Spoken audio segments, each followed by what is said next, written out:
그리스도와의 연합에 대해서 읽습니다. 우리 골로새서는 특별히 그 1장 15절 이하에 예수 그리스도가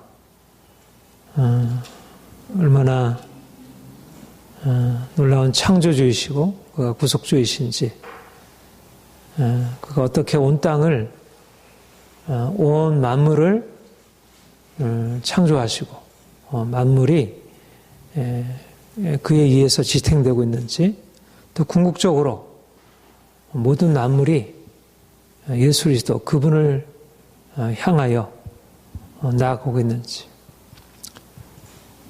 예수 그리스도의 놀라운 신비, 우리가 헤아릴 수 없는 그 놀라운 신비, 이미 우리가 주님을 알고 주님은 우리 안에 계시고 우리에게 그분 자신을 나타내셨지만, 우리가 더 깊이 이제 주님을 알므로 주님이 창조하신 그 세계, 주님이 다스리는 세계, 또 궁극적으로 완성하시고 하늘과 땅과 모든 것을 하나님과 화목하게 하실 그 예수 그리스도의 그 놀라운 구속적인 역사들, 그러니까 우리가 그리스도를 안다는 것은 그가 지으신 만물, 또 그가 구속하신 인간, 또 세계 안에 있는 모든 것들을 우리가 그 깊은 본질에 있어서 알고 그 의미와 목적을 알고, 우리가 이제 금방 드린 찬송도 가장 거룩하시고 순결하시고 아름답고 존귀한 예수 그리스도의 이름, 우리가 그분을 높여드리는 것인데, 우리가 그분을 더 높여드릴수록 그 이름 안에 담겨있는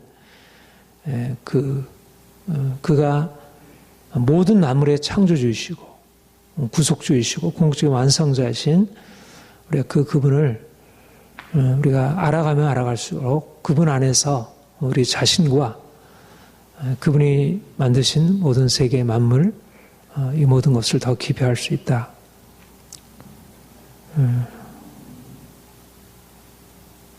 사도 바울이 자신을 복음의 일꾼으로 얘기하면서 내가 이방인 가운데 이 비밀의 영광이 풍성한지를 알게 하려 함이라, 이렇게 얘기를 하면서, 이 비밀은 너희 안에 계신 그리스도니, 하나님이 사도들을, 성령께서 사도를 통해서 알려주신 내용이 뭐냐? 예수 그리스도, 하나님이시며 인간이시고 만물의 창조주이시며 구속주이신 예수 그리스도, 그분이 우리 안에 계시다는 것.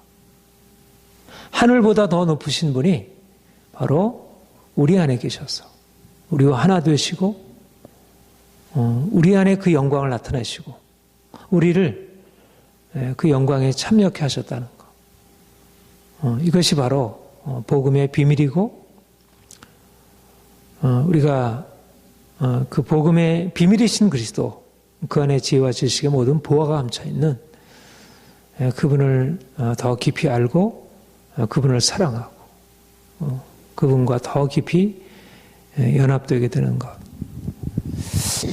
우리가 골로새서 우리 앞에서 살펴본 대로 예수 그리스도, 그분이 어떻게 만물을 창조하시고 궁극적으로 만물을 완성하실 것인지, 어떻게 교회를 선택하셔서 그 안에 그 하나님의 영광, 그리스도의 그 부활의 영광을 두시기로 작정하셨는지, 지금 우리가 매일매일 보여지는 삶의 과정들을 겪어가고 있지만, 그러나 어떤 이 삶의 과정보다 더 중요한 것은 예수 그리스도께서 우리 안에 계시고 그가 우리 안에 그의 보배로우심을 알리시고, 또 그분 안에서 우리가 얼마나 보배로운 존재인지를 깨닫게 하시고, 우리로 하여금 그분의 비밀, 그분의 비밀이 우리 안에 경험되고, 그래서 이제 우리 안에 감춰져 있는, 그러니까 그가 비밀이라면 우리도 비밀이죠. 우리도 감추인 비밀이지.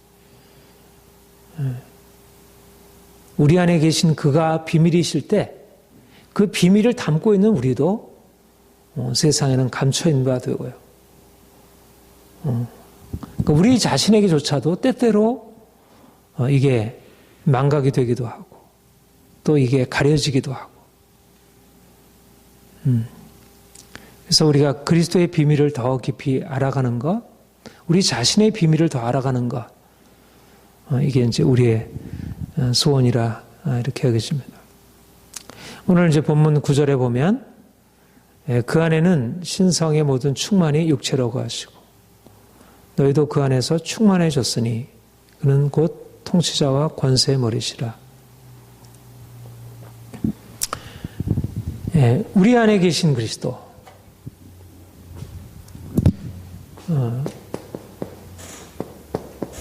우리 안에 계신 그리스도, 그 안에서 너희도 그 안에서 충만해졌으니 신성의 모든 충만이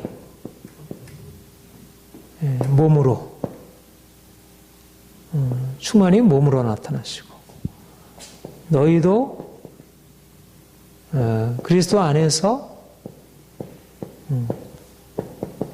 충만케 되었다.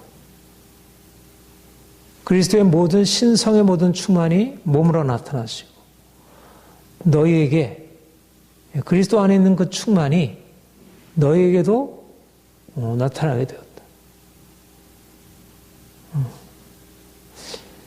우리 안에 계신 그리스도, 우리가 그리스도 안에 있고 그리스도가 우리 안에 계시다는 의미가 뭔가? 그리스도 안에는 신성의 모든 충만이 몸으로 거하시고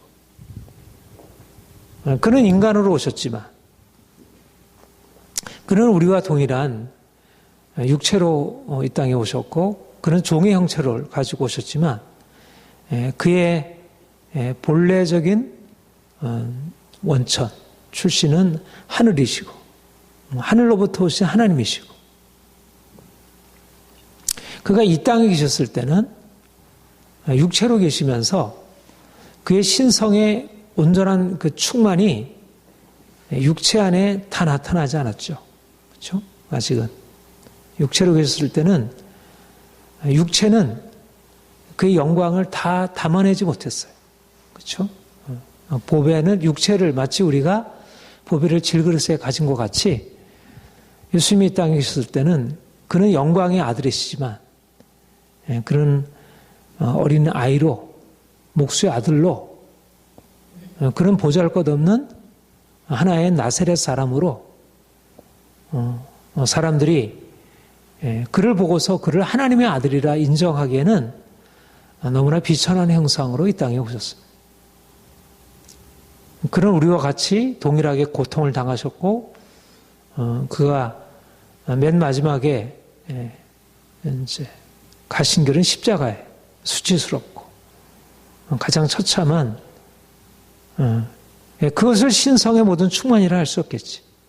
예수님이 이 땅에 말구유에 태어나시고 나사렛에서 자라시고 그가 갈릴리에서 활동하시고 물론 갈릴리에 활동하시면서 사역을 하시면서 병든 자 고치시고 귀신을 쫓아내시고 하나님의 엄청난 능력의 역사를 나타내셨지만 그러나 신성의 모든 충만이 아직 육체로 나타나는 것은 아니죠.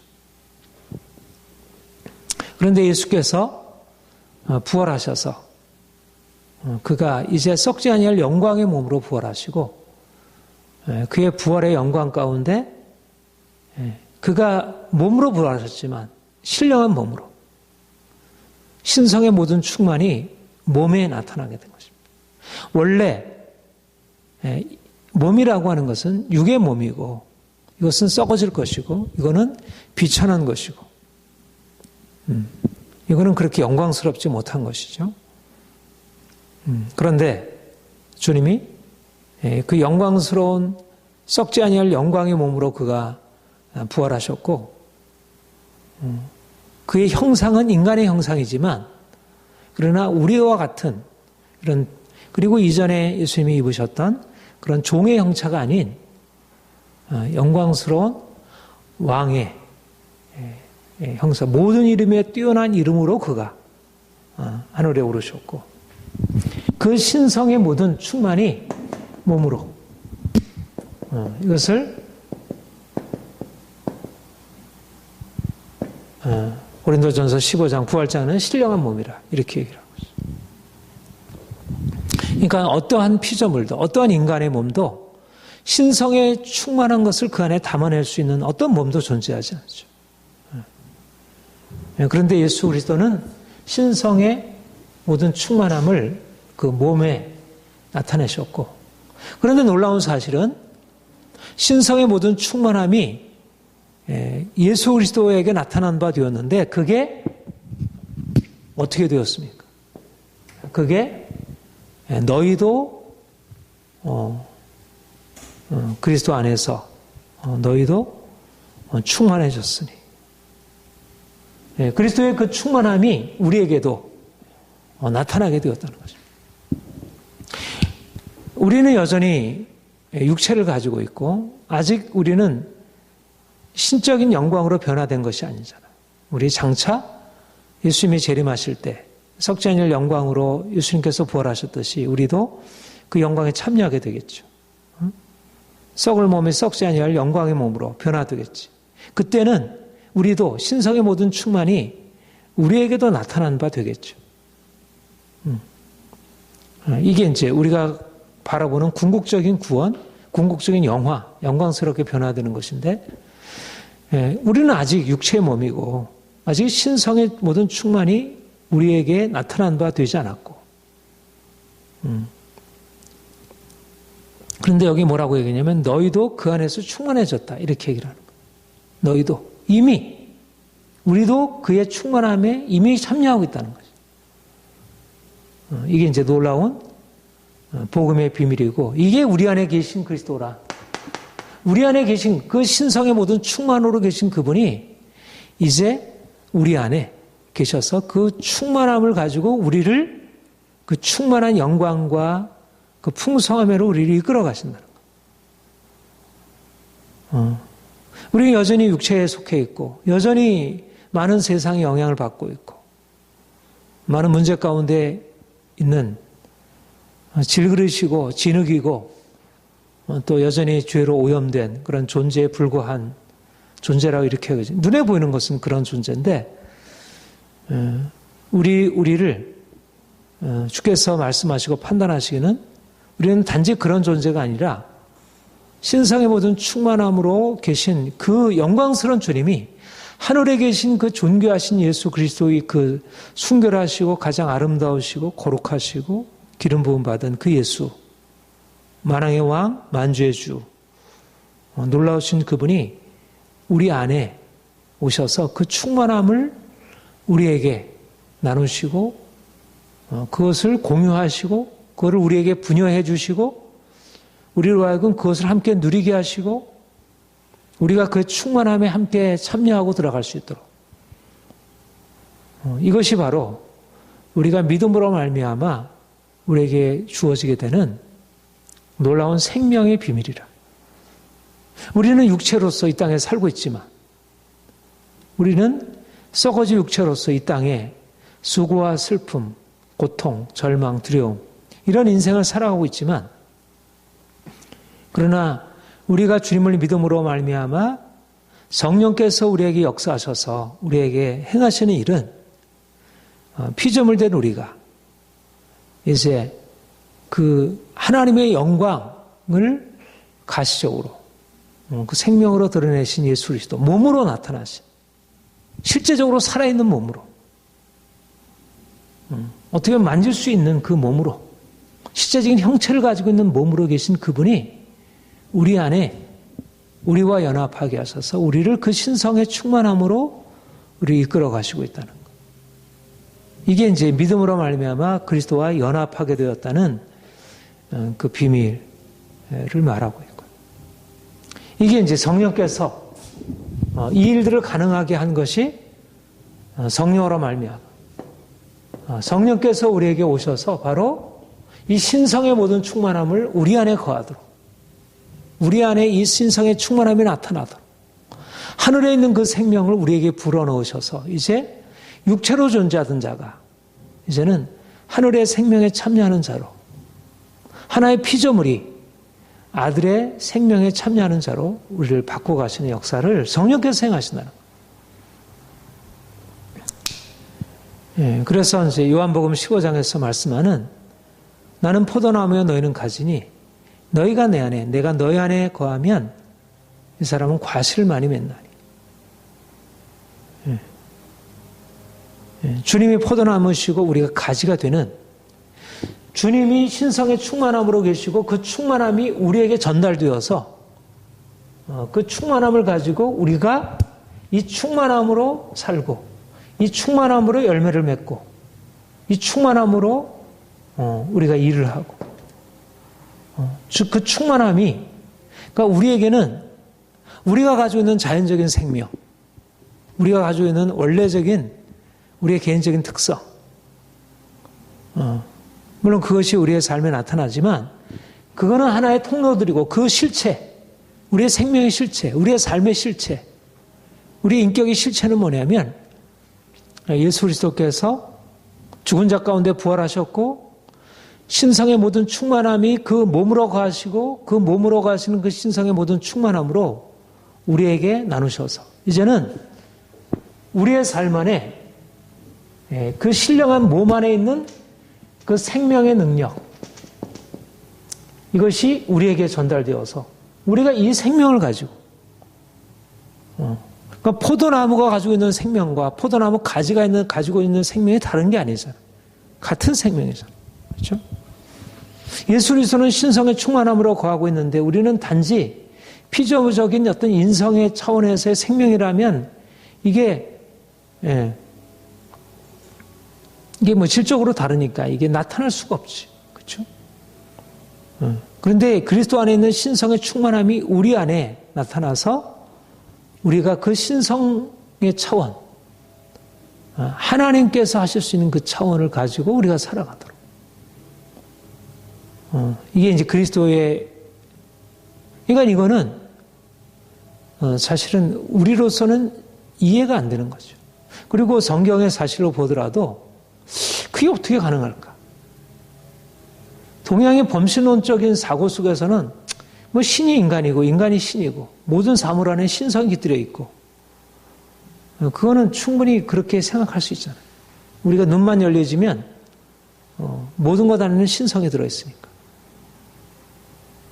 그러나 성경에서 얘기할 때 하나님은 하늘에 계시고 하나님만이 유일한 창조주이시고 하나님은 이 세상 안에 들어오고 계신 분이 아니고 이 세상은 그분의 피조물이지 이 세상을 감당할 수 없는 그런 것인데, 그런데 하나님이 이 피조적인 그런 세계 안에 들어오셨고 인간의 몸을 입으셨고 그 몸이 신성의 영광으로 변화되었고 그 신성의 영광으로 변화된 그 몸이 우리와 연합되어 우리가 접붙임 바 되어서 우리가 마치 돌 감람나무인 우리가 참 감람나무에 접붙임 바 되고 신성적인 차원으로 우리에게 새로운 변화가 일어나게 되었다는 거. 이거를 우리가 이제 이 사실을 알게 될 때 우리가 그리스도 순결하고 아름다우신 예수, 정말 당신은 위대하시고 당신은 정말 찬양받기에 합당하십니다. 하늘과 땅에 있는 모든 것들이 당신을 찬양하기에 합당하십니다. 그 높이는 그 예수 그리스도 그 이름과 그분의 생명과 능력, 그 영광이 바로 우리에게 주어졌다는 거예요. 우리에게. 우리가 우리 스스로를 높이는 자가 아니고 우리가 예수 그리스도를 높일 때 예수 그리스도 안에 가지고 있는 그 엄청난 모든 피조물들이 다 꿇어 경배하는 그분의 생명과 그 능력이 우리에게 비춰지고 우리에게 그것이 임하고 우리가 이제 그것을 가지고 여기서 산다는 거예요. 여기서 이 땅을 살지. 그러니까 보이는 경험 속에서 세상 사람들이 뭐 자기 일을 해서 무엇을 성취하고 그래서 사람들한테 존경을 받고 인정을 받고 칭찬을 받고 높은 자리에 오르고 뭔가 이렇게 살아있는 뭔가를 이렇게 드러낸다고 하지만 그러나 모든 만물 위에 뛰어나신 그 생명과 비할 바 있겠습니까? 전혀 다른 차원이죠. 그러니까 우리는 이 세상에 많은 사람들이 야 이게 너무너무 좋잖아. 이게 얼마나 아름다워. 이게 얼마나 귀해. 그런 것들을 보지만 정말 우리가 주님을 본다면 화려한 동산, 무성한 자수막 참 아름답고 묘하지만 순결한 예수보다 귀하지 않습니다. 아무리 이 세상이 아름다워도 이 세상에 아무리 존귀한 것이 많이 있더라도 인간이 만들어 오는 것도 자연도 어떤 것도 예수 그리스도와 비할 바 없는데 근데 우리는 다른 피조물들 위에 뛰어나신 그 이름의 능력 가운데 들어가게 되고 우리가 거기에 참여한 바 되고 이제 우리가 그 생명으로 여기서 살아가게 된다. 그러니까 신적인 생명이 우리에게 나타나고 있다는 것. 우리가 사랑할 때 우리의 사랑은 사람들이 갖고 있는 그런 종류의 사랑이 아니고 그런 차원의 사랑이 아니라 그 차원을 훨씬 능가하는 예수님이 그러셨잖아요. 이 땅에 계셨을 때.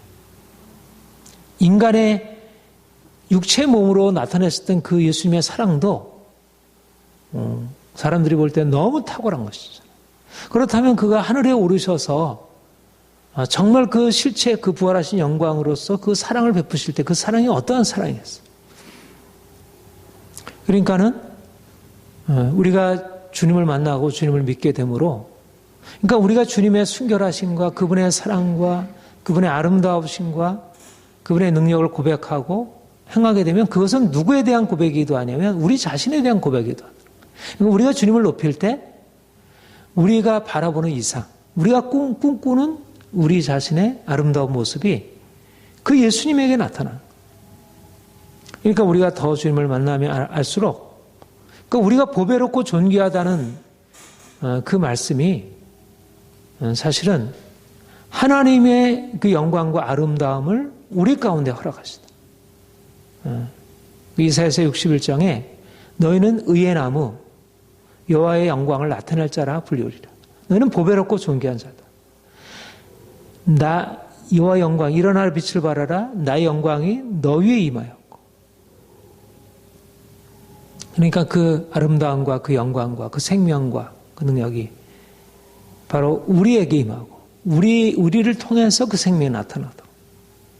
이게 이제 신비 중에 신비죠.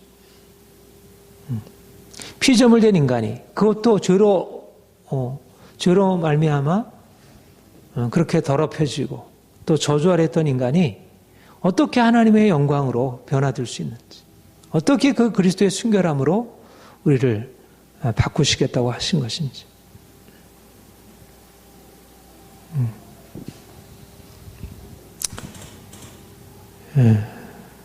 주님이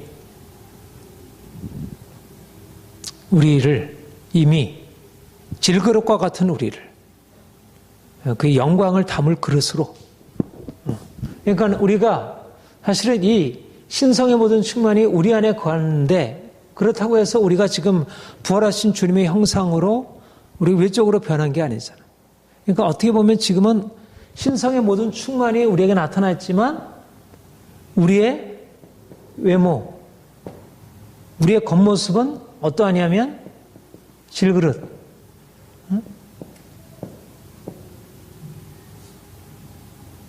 우리 안에는 보배가 있지만 질그릇 안에 담긴 보배인 것이. 그 충만함이 우리에게 나타나고 있지만 마치 예수님이 하나님의 아들의 영광으로 이 땅에 오셨지만 그의 육체는 우리와 동일한 그런 혈육, 연약하고 병들 수 있는 그런 혈육으로 이 땅에 오셔서 그래서 그 안에 나타난 신적인 영광이 사람들한테 제대로 이해가 되지 않았던 것처럼 그냥 목수의 아들이고 그냥 우리 옆에서 살고 있던 어떤 한 친구들이고 우리도 동일하게 우리 안에 이 보배가 있지만 신성의 모든 충만이 우리가 주님을 믿음으로 말미암아 우리의 본질은 이제 세상에 속한 자가 아니고 이 땅에 있는 자가 아니고 하나님의 생명이 우리 안에 있고 이미 그 신적인 영광이 우리에게 나타나고 있지만 우리는 여전히 이 세상에 사람들에 비해서 오히려 보잘것없는 모습으로. 그러나 다른 사람은 그렇게 볼지 모르지만 우리가 우리 자신을 바라볼 때 우리는 그렇게 알고 있는 게 아닌 거죠. 다른 사람은 질그릇을 보지만 우리는 우리 안에 있는 그 보배를 예수 그리스도를 보고 예수 그리스도와 연합해서 그가 우리를 불러주시는 그 이름으로 새로운 정체성으로 보배롭고 존귀한 자로 그리고 이것이 더욱더 아름답게 나타날 것으로. 그러니까 우리가 날마다 이 사실 그리스도가 누구신지 그 아름답고 모든 만물의 주가 되신 그분이 어떻게 아름답게 계신지 그리고 그분과 우리가 어떤 관계로 놓여 있는지 그가 지금 우리에게 어떻게 임하셔서 우리에게 그 생명을 나타내시고 나눠주시고 우리를 그 영광으로 계속 이끌어 가시는지 이거를 보게 되면 우리가 날마다 이제 주님을 찬양하고 날마다 우리가 기뻐하고 우리가 이거를 온전한 의미에서 우리 안에 더 온전하게 그것이 충만하게 더 나타나도록 예수의 생명이 우리 죽을 몸에 나타나게 하려면 더 십자가에 우리가 넘겨지고 더 우리가 깨어짐으로 들어가고 더 주님의 부활의 생명이 우리에게 더 나타나도록. 그러니까 우리의 삶의 의미는 뭘까?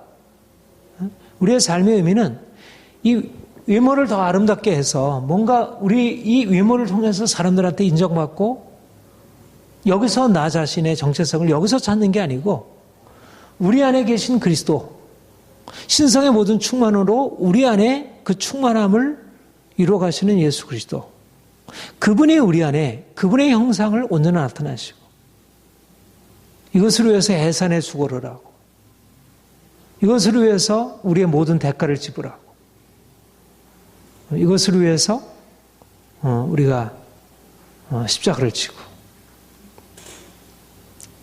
이게 이제 우리의 이 땅에서의 삶의 의미고 이게 이제 그리스도를 이제 존귀케 함이고 그리스도를 존귀케 하면 우리 안에 있는 보배가 더 빛나게 되어서 우리가 이 땅에 사는 동안도 그 충만함 가운데 살아가는 것입니다. 충만함. 진정한 의미에서 충만함. 그러니까 충만함은 우리의 외적인 조건 속에 있는 게 아니라 여기에 있는 게 아니라 충만함은 우리 주님 안에 있고 주님의 생명이 우리 안에 온전히 나타나게 될 때 내가 죽고 주님이 내 안에 계실 때 그럴 때 그 충만함이 나타나서 이제 우리에게 생명으로 능력으로 열매로 나타나게 되는 거죠. 그러니까 바울처럼 온전히 죽고 주님이 그 안에 행하시게 되니까 그 삶에 하나님의 생명이 엄청난 생명이 그 어떤 죽음도 감당할 수 없는 엄청난 생명 그 실질적인 생명 이 생명은 몸의 몸 실질적인 몸에 실제적인 살아있는 거예요. 구체적인 거예요. 실제적인 영향력이 인격적이고 구체적으로 우리의 가정과 사회와 삶의 모든 것에 영향을 미치는 말하자면 그리스도 안에 너희 안에 그리스도께서 충만하게 임하게 되면 질그릇은 외형은 보잘것없는 질그릇이지만 실제적으로 어떠한 육체의 아름다움보다 하나님의 생명이 그 안에 나타나게 되니까 강력한 능력으로 여호와를 앙망하는 자는 새 힘을 얻으니 독수리의 날개침에 올라간 것 될 것이라. 그렇게 강력한 능력으로 생명의 능력으로 나타나게 되는 거죠. 우리의 소망 예수님이 우리에게 충만하게 임하고 그분의 생명이 우리에게 가득 차 넘치도록 하는 것. 흘러 넘쳐서 이게 많은 사람들에게 이거 어떻게 그런 일들이 이거는 죽은 자를 살리는 거예요. 죽은 자. 이 생명은 그냥 살아있는 정도가 아니라 다른 사람을 살리고 변화시키고 자유케 하고 풀어주고 변화시키고 이것이 이제 예수님의 생명이고 예수님의 생명이 우리에게 들어와서 우리를 그렇게 변화시키고 이 생명이 사람들에게 흘러들어가서 사람들에게도 동일한 역사가 일어나. 사람들은 돈으로 과학 지식으로 이런 것으로서 뭔가 삶을 살려보려고 하지만 그러나 보다 더 근원되시고 어떤 것으로도 막을 수 없는 이 육체 우리의 삶의 전체를 죽음에서 죄에서 구속하시는 이 엄청난 생명, 죽음을 이기시고 부활하신 예수 생명, 이것이 우리를 통해서 흘러가게 되는 것입니다. 그래서 너희도 그 안에서 충만해졌으니 그는 모든 통치자와 권세의 머리시라. 그러니까 그분의 생명이 우리에게 나타나게 되면 그가 통치자와 권세의 머리로서 우리 안에 계시다고 하면 우리도 그 통치자와 권세의 머리이신 그분의 능력에 함께 참여하게 돼요. 만물이 그 발 아래 복종하게 된다 그랬잖아요. 교회는 몸이니 만물 안에서 만물을 충만케 하시는 자의 충만이라. 말하자면 우리 안에 그분의 충만이 임하고 우리 안에 충만이 임한 그 생명이 만물 안에서 만물을 충만케 하시는 역사로 정사와 권세의 머리이신 그분이 만물을 바꾸시고 그러니까 그리스도 안에서 그 부활의 생명이 그 부활의 충만한 생명이 우리에게 성령으로 말미암아 임하게 될 때 우리에게 일어나는 그 생명의 능력으로 만물을 살리고 변화시키고 내일부터 이제 부산 안에서 WCC 10차 총회가 있는데 이제 우리 합동 측에서는 강력하게 이제 반대 운동을 전개하고 있는데 근데 WCC에 이번 정의, 평화, 생명 원래 이제 WCC가 세 가지 목표를 가지고 그런데 정의와 평화의 주님 생명을 살리소서인가? 어떤 표어가 그래. 그러니까 이 WCC에서 생명이라고 할 때는 특별히 영적인 측면보다는 구체적으로 이 땅에 이제 그 인간 그리고 피조물 생태계. 근데 이것이 하나님의 비전이기도 하다는 것이죠.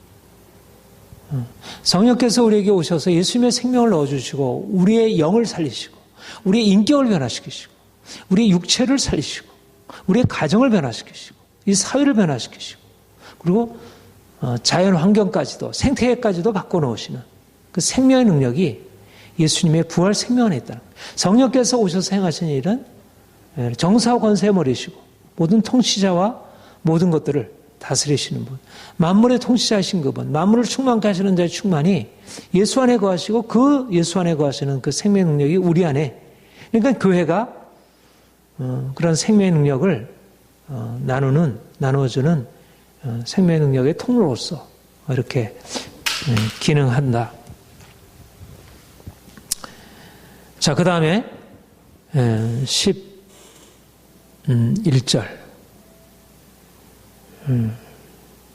12절 우리 함께 읽겠습니다. 시작. 또 그 안에서 너희가 손으로 하지 아니한 할례를 받았으니 곧 육의 몸을 벗는 것이요 그리스도와 할례니라.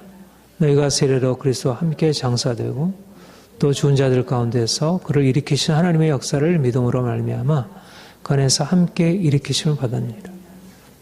예. 우리가 그리스도의 충만함으로 들어가는 것, 우리를 통해서 세상에 그 신성의 모든 충만이 이 세상에 나타나도록 하는 것, 이게 하나님의 궁극적인 목표예요.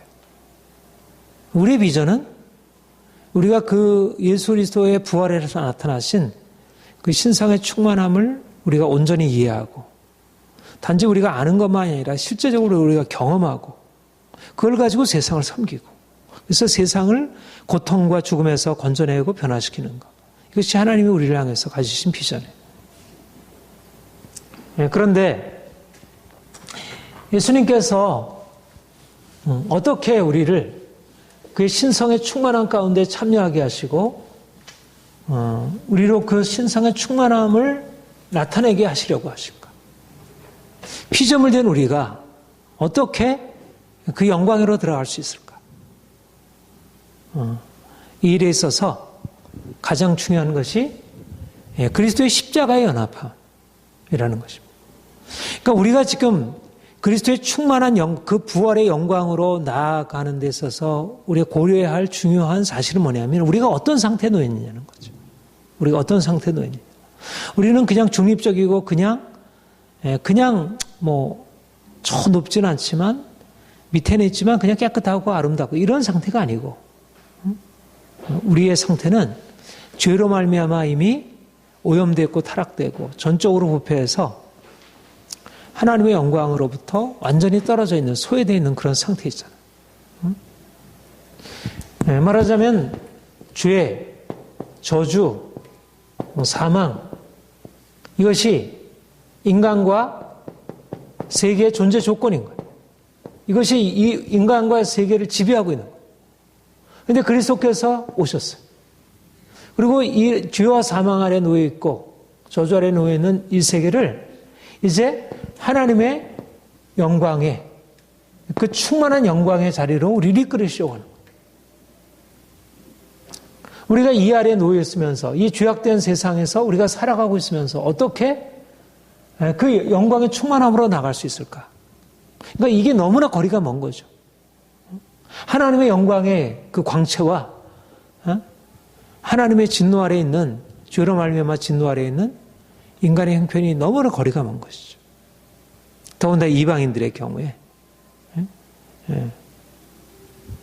그런데 이 일을 위해서 주께서 행하시는 일이 뭐냐면 이제 그리스도의 십자가로 말미암아 우리를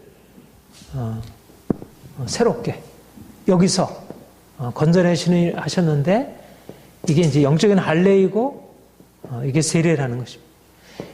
할례와 세례는 바로 그리스도의 십자가로 말미암아 우리를 부활의 영광으로 이끌어가는 근본적인 전환을 우리에게 말씀하고 있습니다. 여기 뭐라고 얘기를 했냐면 너희 또 그 안에서 너희가 손으로 하지 아니한 할례를 받았으니 그 육의 몸을 벗는 것이요 그리스도의 할례니라. 손으로 하지 아니한 할례, 그리스도의 할례. 그러니까 이 얘기는 무슨 할례를 지금 대조하고 있는 것이죠? 육체로 한 할례, 손으로 한 할례. 아브라함에게 8일 만에 태어난 아이가 태어나면 8일 만에 할례를 베풀어서 너와 너의 자손이 하나님의 언약의 백성인 것을 육체로 나타내라 이렇게 말씀하셨어요. 그렇게 명하셨고 그래서 아브라함이 모든 가족들을 남자를 다 할례를 베풀고 이스마엘에게 할례를 베풀고 그대로 모든 아브라함의 후손들 이스라엘 백성들이 이런 할례를 통해서 하나님의 언약 백성이 되도록. 그러니까 이방인들은 이런 아브라함에게 주어진 할례의 언약을 알지 못하고, 그러니까 무할례자로, 하나님 없는 자로, 또 언약에서 떨어진 자들로 이렇게 그들이 이제 살았죠. 그러니까 할례라고 하는 것은 곧 무엇을 의미하냐면 이제 하나님과의 언약의 관계 안으로 들어간다는 것. 하나님이 그들의 하나님이 되시고 그들의 보호자가 되시고 그들은 이제 할례를 받지 아니한 이방인들과 다르게 하나님의 언약을 따라서 살아가는 존재로 그런 의미를 가지고 있는 것이죠. 그런데 이스라엘 백성들, 아브라함의 자손 이스라엘 백성들이 그 언약을 따라서 하나님을 기쁘시게 하고 그렇게 하지 못했죠. 그러니까 당시에 이스라엘 백성들이, 당시 유대인들이 우리는 할례를 받은 하나님의 백성이야 이렇게 스스로 자랑하고 했지만 이방인들과 우리는 구별돼. 그러니까 그들이 할례를 받았던 거, 우리 갈라디아서가 바로 그것이잖아요. 그들이 하나님의 백성으로 이방인들이 하나님께로 돌아오기 위해서는 반드시 할례를 행해야 한다는 거. 이게 이제 이방인들에 향한 요구였고, 그런데 실상 그들이 할례를 받았고 할례를 요구하지만 그들 자신은 할례가 목표로 하고 있는 하나님과의 실제적인 마음의 언약적인 관계, 마음으로 하나님을 사랑하고 마음으로 하나님을 따르고 하나님을 경외하고 섬기는, 전심으로 하나님을 추구하고 섬기는 그러한 온전한 믿음, 그러니까 할례의 근본적인 목표는 바로 믿음의 표시, 믿음을 드러내는 것인데, 믿음과 믿음에 따른 순종의 삶은 없는 채 할례만을 고집했던 것이죠. 그래서 이제 바울이 그러한 손으로 한 할례, 육체의 할례와 다른 영적인 할례를 얘기를 하고 있습니다. 영적인 할례란 그리스도와 함께 육의 몸을 벗는 것이요. 말하자면 이전에 하나님 없이 살던 삶에서 육체의 삶, 하나님 없는 육체의 삶, 언약 밖에서 자기 마음과 자기 뜻대로 사는 삶에서 이제는 영으로 하나님의 뜻에 순종하며 사는 삶으로 바뀌는 것. 이것이 바로 할례가 가지고 있는 그 본래적인. 그러니까 할례는 믿음과 순종을 상징하는 외적인 표지라고 한다면, 실제적인 영의 할례는 말하자면 외적인 할례를 통해서 그들의 마음이 주님께 연결되어 있고 주의 말씀을 따라 순종하고. 그런데 육체로는 할례를 받았지만 실제적으로 그 마음의 할례를 받지 아니하므로 마음으로는 세상을 사랑하고 하나님 말씀에 어기고, 유대인들이 그러했던 것이고, 뭐 이방인들은 할례를 알지 못하는 이방인들은 뭐 더 그러했고. 그런데 이방인들이 이제 예수 그리스도, 근데 어떻게 이전에 행하던 하나님 없는 삶에서 벗어나서 하나님을 믿고 그에게 순종하는 삶을 살아갈 수 있게 되었는가? 바로 예수 그리스도와 연합하여 육체의 몸을 벗음으로, 이제 예수 그리스도로 옷 입음으로 말미암아 그런 변화가 일어나게 되었고, 그래서 겉으로는 이방인들이 육체로는 무할례자들이지만 마음의 할례를 받아 그들이 하나님의 사랑을 받는 자, 하나님을 사랑하는 자, 전심으로 하나님을 추구하는 자들로 변화가 되었고, 이제 그러니까 근본적으로 중요한 것은 뭐냐면 결국은 죄와 저주와 사망 아래 살던 자들이 이제 결국 할례를 받아서 하나님의 언약 안으로 들어와서 그분과의 관계 안으로, 그분과의 인격적인 친밀한 관계 안으로 들어와서 그분의 말씀을 듣고 순종한, 이게 결국은 그 영광 가운데로 들어가고 그 신성의 충만함으로 들어갈 수 있는 유일한 길인데, 육체의 할례가 그 일을 가능하게 하지 못했다는 거죠. 근데 마음의 할례를 받아서, 그들의 심령 안의 할례를 받아서 이전에 행하던 그런 악한 행실을 벗어버리고 이제는 거룩한 행실로 바뀌어지게 될 수 있었다는 거예요. 이것이 십자가의 능력으로,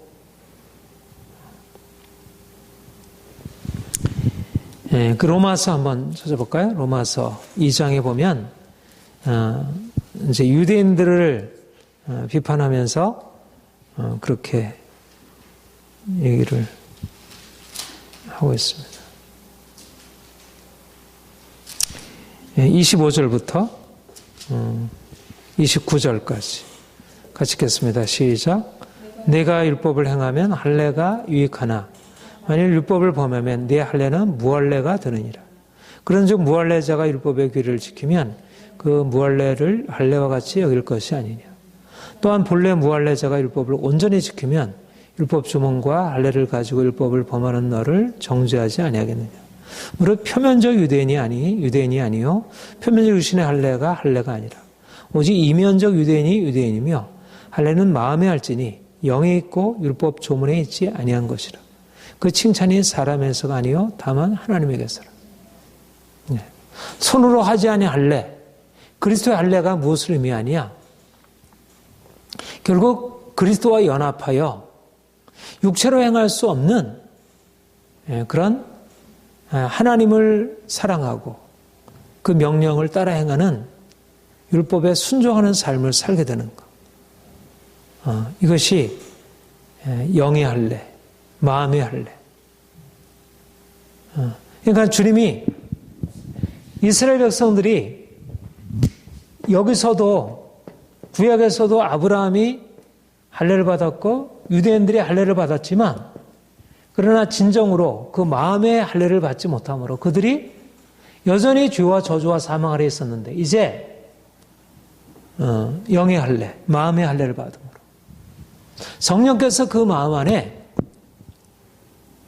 이전에 행하던 것에서 이제 벗어나서 즐거이 주께 헌신하고 따라갈 수 있도록 그 마음을 바꾸심으로. 그러니까 이게 그리스도의 생명의 능력이죠. 우리가 언약 백성이 되어서 언약 아래서 살아갈 수 있도록 우리를 그렇게 행하. 이게 새 언약의 능력이고, 옛 언약 아래서는 할례와 율법으로서는 그들이 죄에서 벗어나서 순종의 백성이 될 수 없었는데, 이제 그리스도의 할례를 받음으로 순종의 백성이 되고 거룩한 삶으로 살아갈 수 있도록. 이게 우리를 그분의 생명으로 이끌어 가시려는 하나님의 의도가 예수님의 십자가를 통해서 우리에게 이루어져요. 우리가 십자가를 믿을 때, 그분이 우리에게 행하실 때 우리 안에 있는 이전에 행하던 육체의 삶이 깨어지고 변화되고. 그러니까 이런 의미에서 이제 우리는 이방인이 아니고 할례자가 되는 것입니다. 무할례자였던 우리는 육체로서 할례를 받은 자가 아니지만 무할례자인 우리가 이제는 예수 그리스도의 할례를 받음으로 이방인과는 다른 차원의 하나님의 백성이 되고 하나님의 특별한, 그러니까 하나님이 보실 때 우리를 특별하게 구별된 표지가 있는 사람들. 표지가. 우리가 할례의 표지가 있는, 마음의 할례의 표지가 있는 사람. 구별된 표지가 있는 사람들. 뭔가 구별된 옷을 입고 있고 구별된 특성을 가지고 있는 사람. 그게 뭐냐면 마음의 할례를 받고 있다. 나타나는 것이 다르다는 거예요. 외적으로 외모가 다르거나 어떤 외적인 어떤 형상이 다른 게 아니고 마음의 할례를 받은 표지가 있고. 다윗이 그 형들이 블레셋과 싸우는 그 전장에 나갔다가 다들 이제 사울을 비롯해서 모든 장수들이 다 골리앗 앞에서 두려워 떨고 있었잖아요. 그런데 그 광경을 보고 다윗이 이 안에서 의로운 분노가 치솟았다 그랬어요. 어떻게 할례 없는 무할례자들인 이 블레셋 블레셋 장수가 어떻게 하나님의 백성, 할례 받은 하나님의 백성을 저렇게 모욕할 수 있는가? 그 의로운 분노가 솟아났다. 말하자면 다윗의 마음속에서는 이 할례라고 하는 것은 하나님의 특별한 보호와 인도와 사랑, 말하자면 언약이라고 하는 것은 우리가 하나님의 말씀에 순종하며 그분을 믿고 그분에게 순종하며 행하는 우리의 신실함을 말하는 것이고, 또 하나님은 언약을 지켜 행하는 그들을 위하여 그들과 함께 하시면서 모든 축복과 은혜를 공급하시는 것인데,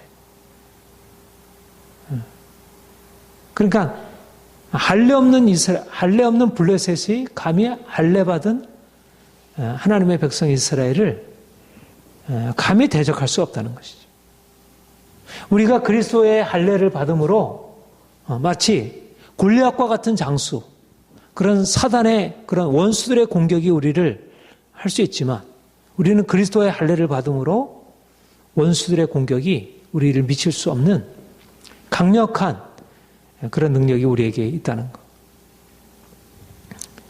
이것이 우리가 그리스도 안에서 받은 그리스도의 할례다. 그리고 이제 그 이하에 12절에 너희가 세례로 그리스도와 함께 장사되고 또 죽은 자들 가운데 그를 일으키신 하나님의 역사를 믿음으로 하며 그 안에서 함께 일으키심을 받으니라. 세례도 역시 할례도 우리가 육의 몸을 벗고 우리가 그리스도의 순종의 새 옷을 갈아입는 것이듯이 세례 역시 우리의 옛사람이 죽고 그리고 새 사람이 사는 십자가의 부활의 새로운 전환이, 그러니까 근본적으로 어떻든 우리가 지금 그리스도의 충만한 영광 가운데 그 신성의 충만함이 우리 안에 들어와서 우리에게 나타나려면 어떻든 이제까지 우리가 그 안에 밑에 살아왔던, 그 안에 종노릇해왔던 이 죄의 세력과 허물과 이 어둠의 세력이 우리에게 정복이 되어야, 이게 제거되지 않으면 우리가 이 충만함으로 들어갈 수가 없죠. 이게 깨끗게 되어야지, 하나님의 생명으로 충만케 되려면. 그러니까는 할례, 세례, 우리가 죽고 다시 사는 역사가, 옛사람이 우리가 죽음에 넘기고 새 사람이 우리에게 태어나는, 너무나도 강력한 이 죄의 세력, 이것들이 우리의 삶을 이제 장악하고 있었는데,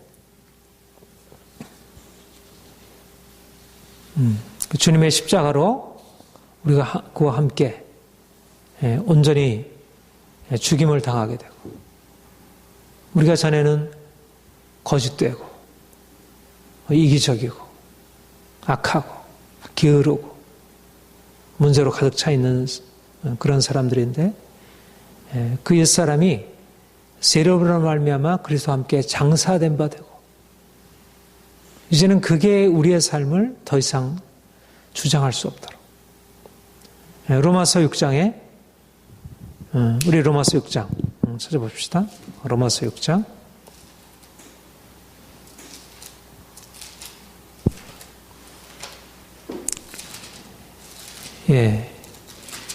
로마서 6장만큼 우리 그리스도인들이 그리스도와 연합함으로 얻은 축복에 대해서 명확하게 서술하고 있는 것들이 많지 않은데요.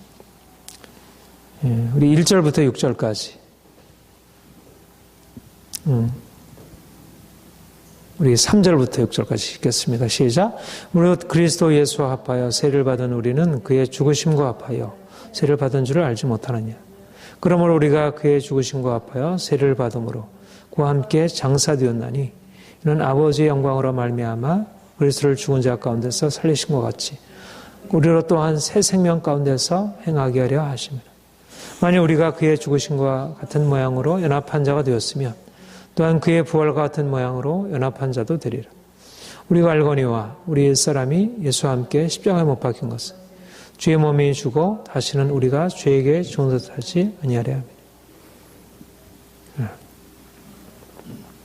우리 옛사람이 예수와 함께 십자가에 못 박혀 죽고 이제는 다시는 죄 아래 종노릇하지 아니하고, 이게 이제 세례가 가지고 있는 의미. 우리가 예수를 믿을 때 세례를 받는 것은 우리의 전 존재 안에 이런 근본적인 변화가 이미 일어나게 되었다는 것.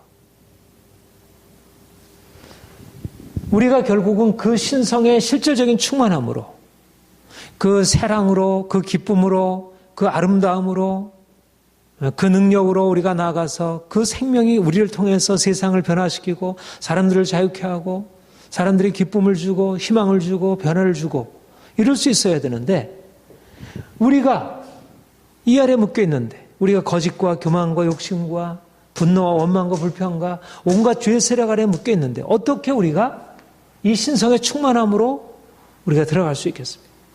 그러니까 우리를 이전에 묶고 있었던 그 죄의 세력, 우리를 묶고 있었던 그 옛사람의 그 강력한 세력이 이제 그리스도의 십자가에 죽음에 넘겨지게 되고, 이제는 더 이상 우리의 삶을 장악할 수 없도록 우리를 바꿔주시고,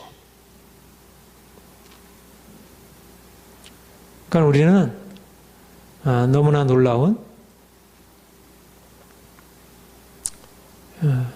그런 생명의 능력이 우리에게 역사하고 있는 그런 중심에, 이 엄청난 하늘의 능력이 우리에게 임하여 역사하는 그런 우리의 삶 가운데 우리가 놓여져 있고 지금 그 길로 나아가고 있다.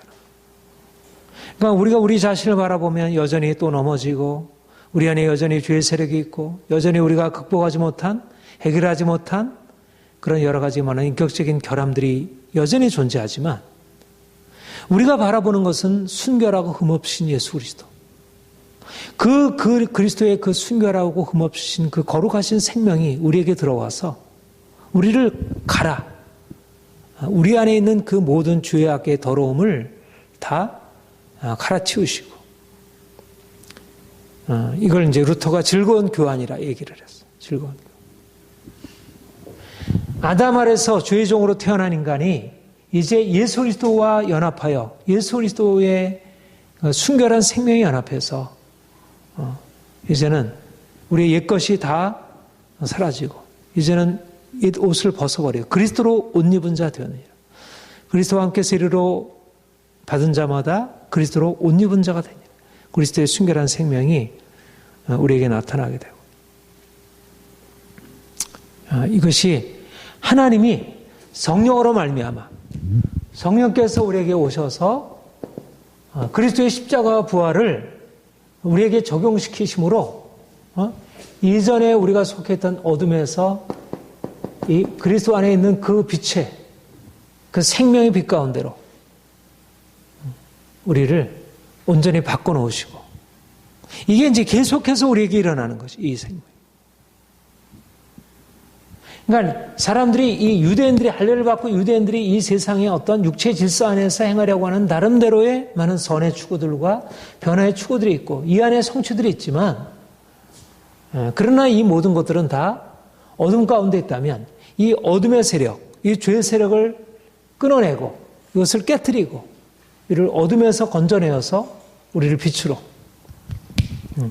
그래서 이런 십자가와 부활의 생명 할례와 그리스도와 할례, 그리스도와 할례 이 세례를 통과한 이 십자가를 통과한 하나님의 백성들에게 새로운 삶, 거룩한 삶, 의로운 삶, 빛된 삶, 이제 세상에서 그야말로 죄로 오염됐던 인간이 전혀 새로운 생명, 이게 이제 하나님의 영광의 충만이 우리에게 흘러 들어와서 그 생명이 나타나는 것이죠.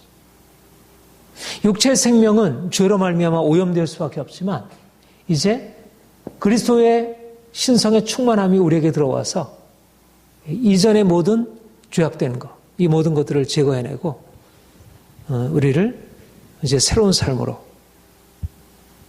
근본적인 전환이 우리에게 일어났고 계속 일어나고 있고 우리가 이 사람을 벗어버리고 새 사람으로 입는 이런 계속된 변화 역사가 그러니까 우리는 날마다 우리가 우리 자신을 바라볼 때 그리스도의 충만한 생명이 어떻게 우리를 과거에서 현재로 과거의 그 어둠의 과거에서 우리를 빛된 현재로 또 우리를 더 광명한 더 미래로 우리를 이끌어 가시는지 우리는 이거를 바라보고 우리가 이것을 기대하고 이것을 축하하고 이것을 감사하고 여전히 우리에게 남아있는 그 어둠들이 온전하게 정복될 것을 기대하는 것입니다.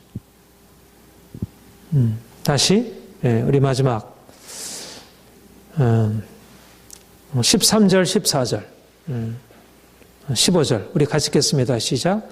또 범죄와 육체의 무할례로 죽었던 너희를 하나님이 그와 함께 살리시고 우리의 모든 죄를 사하시고 우리를 거스르고 불리하게 하는 법정으로 쓴 증서를 지우시고 지하여 버리사 십자가에 못 박으시고 통치자들과 권세들을 무력하여 드러내어 구경거리로 삼으시고 십자가로 그들을 이기셨느니라. 다 십자가의 은혜를 말씀하고 있는데 우리가 그리스도와 연합하게 될 때 우리가 죄에서 벗어나고 저주에서 벗어나고 저주 죄로 말미암아 모든 인간이 저주 아래 있고 정죄 아래 있고 심판 아래 있고 그래서 사람들이 다 율법의 정죄를 받아서 두려워하며 고통하며 그래서 14절에 우리를 거스르고 불리하게 하는 법정으로 쓴 증서, 율법의 증서가 우리의 죄를 계속 고발하고 죽음을 선고하고 심판하고 그런데 우리가 그리스도를 믿음으로 그리스도께서 우리를 위하여 대신 저주를 받으셨고 그가 대신 정죄를 당하셨고 그가 십자가에서 모든 죄가를 짊어지셨기 때문에 우리는 이제 더 이상 정죄가 없고 이제 하나님께서 우리를 용서하셨고 우리는 그 용서 아래서 사는 자들인 것입니다. 그래서 우리에게는 우리가 아직까지 여전히 우리의 삶 가운데 저주가 있고 정죄가 있고 삶에 문제가 있고 우리에게 두려움이 있지만 우리가 육체로 살고 있기 때문에 여전히 그런 것이 있지만 우리가 날마다 그 십자가를 바라보면 우리를 거스리고 대적하는 의문에 쓴 증서를 주께서 이미 소멸하셨기 때문에 우리가 그리스도 앞에 나가면 항상 주께서는 우리를 죄 없다 하시고 우리를 받으시고 사랑한다 말씀하시고 두려워하지 말라. 내가 너를 용서하였다. 내 죄를 동에서 서가 먼 것 같이 내가 그렇게 옮겨놓았고 내가 다시는 너의 죄를 기억하지 아니하신다. 우리가 죄를 졌음에도 불구하고 항상 주의 십자가의 은혜를 기억하고 항상 그분 앞에 담대히 나가면 누가 우리를 송사하려? 누가 우리를 대적하려? 그리스도께서 우리를 위하시는데 누가 우리를 대적하려? 그러니까 우리가 결국 근본적인 것은 우리의 실제적으로 당하는 삶의 저주와 고통들이 있지만, 그러나 근본적으로 우리 마음 안에 있는 이 정죄, 우리 안에 있는 두려움, 이것이 문제라고 할 때 주께서 우리를 위해서 흘리신 피, 그분의 십자가의 은혜를 생각할 때 우리는 항상 담대함으로 우리가 용서받은 자로서, 그리고 실질적으로 우리 안에 하나님의 용서, 사랑, 확신, 담대함, 그리고 또 실제적으로 주께서 우리를 용서하셨다는 그 확신, 마음의 평안과 마음의 생명만이 아니라 실제적으로 우리의 삶에 있어서 우리의 죄로 인한 저주를 주께서 파하시고 우리를 축복으로 이끌어 가시는, 이제는 저주 대신, 이제는 죽음의 고통 대신 이제는 실제적인 생명 역사를 주께서 풀으시고, 그러니까 십자가로, 우리가 십자가를 통해서 나가면 우리의 모든 죄가, 우리의 죄로 인한 모든 정죄와 저주의 세력이 깨어지고 이제는 하나님의 축복이 우리가 열려지게 되고, 실질적으로 우리의 삶에 그야말로 신성의 충만이 우리의 내적인 평안과 실제적인 삶의 거룩함과 또 실제적으로 삶에 하나님의 열어놓으신 그 축복이 우리의 육체에 부어지고, 우리의 재정에 부어지고, 우리의 인간관계에 부어지고, 우리의 가정 안에, 직장 안에, 우리의 삶의 전 영역 안에 하나님의 축복이 열려졌어. 예수님이 육체로, 몸으로 부활하셨듯이 그가 육체의 모든 저주와 이 모든 것을 이기시고 몸으로 부활하시고, 그는 다시는 죽지 아니하시고, 다시는 병이 없고, 다시는 고통이 없고, 다시는 어떠한 저주도 없는 그런 완전한 축복으로 그가 일어나셨듯이, 마찬가지로 주께서 우리의 삶에 우리의 내적인 생명을 변화시키고 우리로 하여금 그 영혼의 기쁨으로, 그래서 우리가 온전한 삶으로 살아갈 수 있도록 그렇게 행하신다는 것입니다. 그러니까 우리가 주님께 나아가서 우리의 죄 용서받고 우리의 모든 죄 고백하고 용서받게 되므로 우리의 삶에 일어나는 하나님의 놀라운 축복, 또 우리가 말씀에 순종함으로 우리가 행하게 될 때 일어나는 놀라운 하나님의 축복의 역사들, 우리가 이것을 생각하면 얼마나 우리가 주님과 함께 연합함으로 말미암아 주어진 축복이 얼마나 큰 것인지.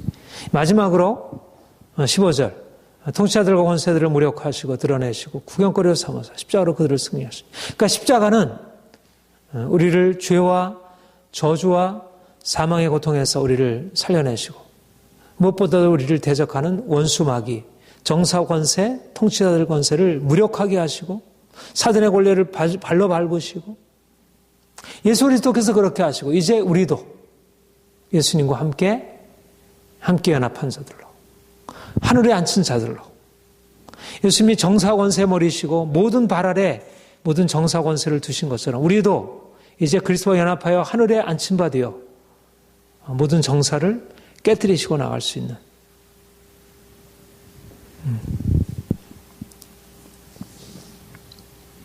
이것이 하나님이 우리에게 주신 그리스도와 연합의 능력이라 할 것입니다.